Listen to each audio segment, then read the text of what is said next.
Hello everybody, and welcome to the D&D podcast. Today I will be giving my opinion on the module Waterdeep Dragon Heist. Obviously, there will be several spoilers because I will be covering the entire module. Now, I have had the opportunity to be a player and a DM in this module. It started out when the book first came out. One of my friends got their hands on an early copy and they asked me if I wanted to be in a group and try it out. I said yes, so it was me and two other guys. We sat down and we gave it a try. It was very different and I loved it. I always joked around saying it was a lot like a D&D tycoon simulator because a large part of the game is managing this bar you run, the Troll Skull Alley Tavern, if I remember correctly. You're giving it as a gift instead of 100 gold coins that a man named Volo was supposed to give you. Now, Volo is the same Volo that wrote the 5e book Volo's Guide to Monsters. He is also, at least the way I and my former DM portrayed him, a snobbish jerk that is very in your face and has how do I phrase this? He always seemed to have the moral high ground even when he never did, if that makes any sense. So, after we obtained the Troll Skull Alley deed and we put our names on it, well, actually, funny thing, initially when I was a player, me and this other guy, we have known each other from previous games, and we put our names on the deed. But the third player with us, he just would not accept it. We do not understand why to this day, but he just kept demanding the 100 gold, even though Volo did not have 100 gold on him. So he just continued to demand and demand. Eventually, me and the other player just moved on. We signed our names, and we asked if he wanted a job to work under us. For some reason, he said yes to that, and he had a significantly less income for the rest of the campaign. I was always confused by that, but that's not the point of this video. Now, when you actually are in the bar, there are a couple of things you need to buy, like renovations, which take a lot of gold and a lot of time. Then you have to purchase memberships for example, like it's the equivalent of a D&D liquor license and the ability to sell in this neighborhood. You could always refuse to buy them, but then you won't exactly be on good terms with everyone. Now, there are a lot of things you can do with this tavern. You can also get very creative with it. For example, when I was in my original group playing, there's a basement. We went down there, and as a druid, I knew the cantrip Move Earth, which let me take a square cube of dirt and basically just move it. So I dug out a fight pit in the basement. Well, a little bit under the basement. We had to break the ground a little bit. And yeah, we had illegal fighting tournaments down there. And it was an extra source of income. It wasn't too much, but it was good to have a little bit extra. And I like the open-endedness of that. It doesn't limit you to what you can and can't do, though it does give you a list of laws in the back of the book with very strict rules and regulations saying, for example, if you steal an artifact from a god's temple and desecrate it, then you'll be put to death. Or if a nobleman kills a peasant, they'll be fined 50 gold. I guess it just was a different time. The entire setting is in the town of Waterdeep, which there are many locations that are very well detailed and well thought out.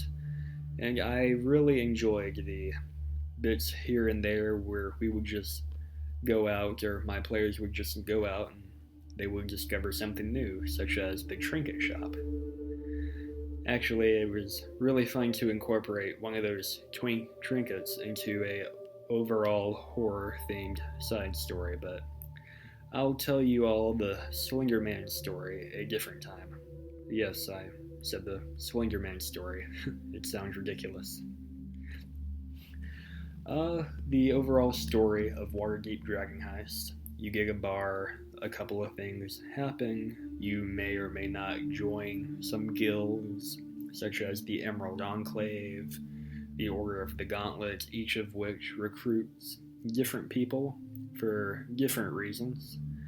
I remember the Emerald Enclave were pretty exclusive to Rangers and Druids, while, for example, the Xanathar Guild was exclusive to people that are just evil.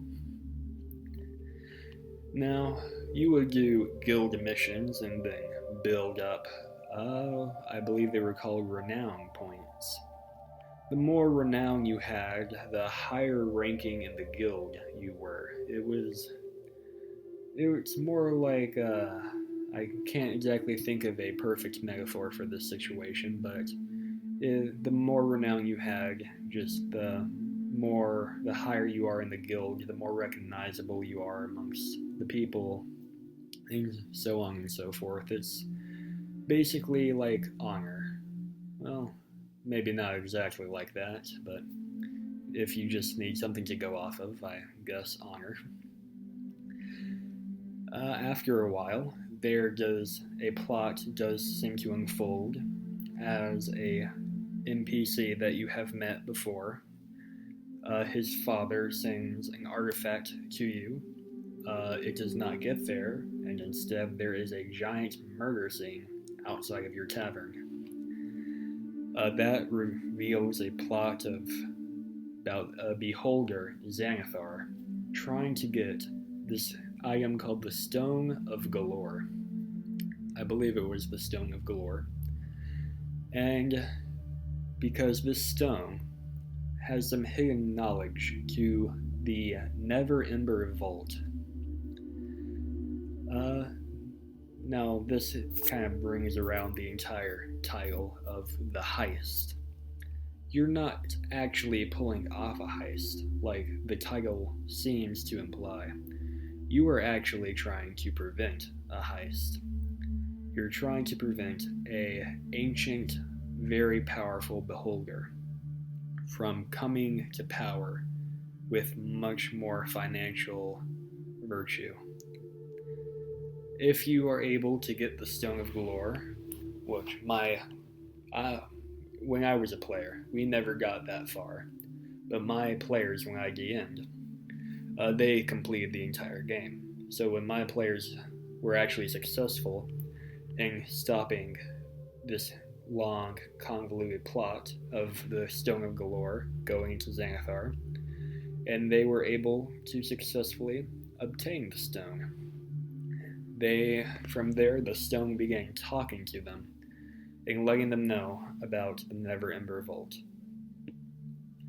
They needed 3 keys to enter, one of which they fortunately had, one of which they had to demand, and a final which they had to earn.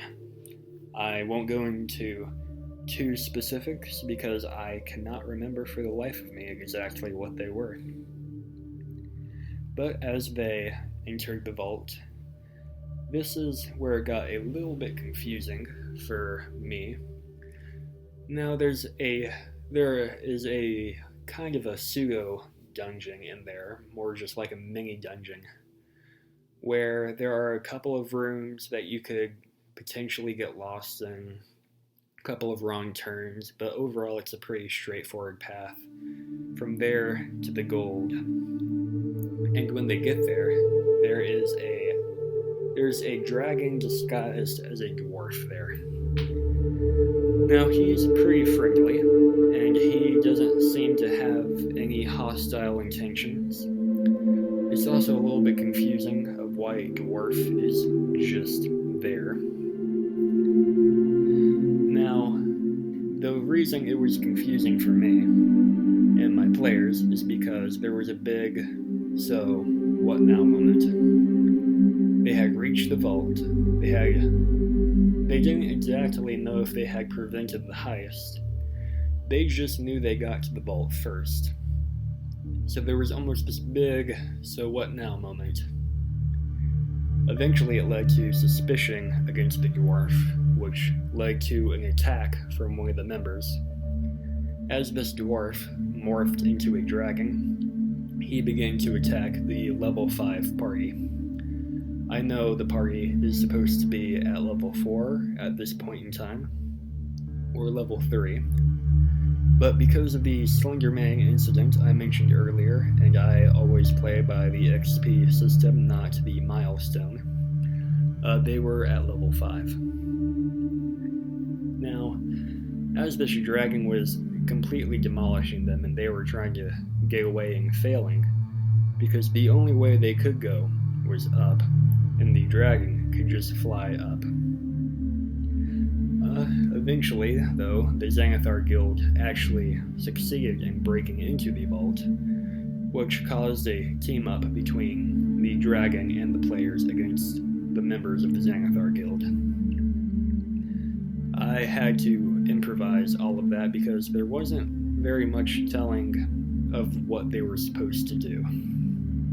There is a ending in the book of if they take the gold or leave the gold, but that's about it. There's not much of a what do they do while they're in there section. That would probably be my only complaint about the adventure as a whole. For overall, I absolutely loved it. I loved being a player in it, and I loved DMing it. It was something fresh and something new compared to the many homebrew games I was a part of, along with Tomb of Annihilation and Curse of Strahd, which were very fun, don't get me wrong, I extremely enjoyed them, but Waterdeep Dragon Heist was a breath of fresh air, just something new to shake it up, not just your wandering adventurers going from town to town. For once, it's more like you are a group of heroes that are centered in a certain location, and the events are coming to the location. You're not going to the events, if that makes any sense. And I really enjoyed that. Maybe just because it was new, and it was also very well written and very enjoyable overall. The story was very good, especially the rivalry with the neighboring business person. I believe his name is pronounced Amek. It's like, I know it starts with an E, but the best way any of us could ever pronounce it was Amek. And he went immediately from a minor nuisance in both situations, from a minor nuisance to hated so much more than Xanathar the Beholder himself.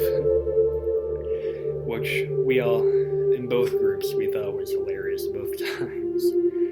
Since he actually isn't written to be very much of a threat, and at the very end, there's a scenario where the players could just forgive Amek and actually loan him money if they took the money from the vault. But I cannot, the way he is, and the way he was portrayed both times, I do not see any scenario in which he would be just forgiving, when there is that much diabolical hatred towards him both times. Granted, that could be chalked up to the way he was roleplayed and not the way he was actually written, But if he can be interpreting that in 2 different scenarios, it may be the way he was written, and I just love it. But overall, I really enjoy Waterdeep Dragon Heist. I would highly recommend it.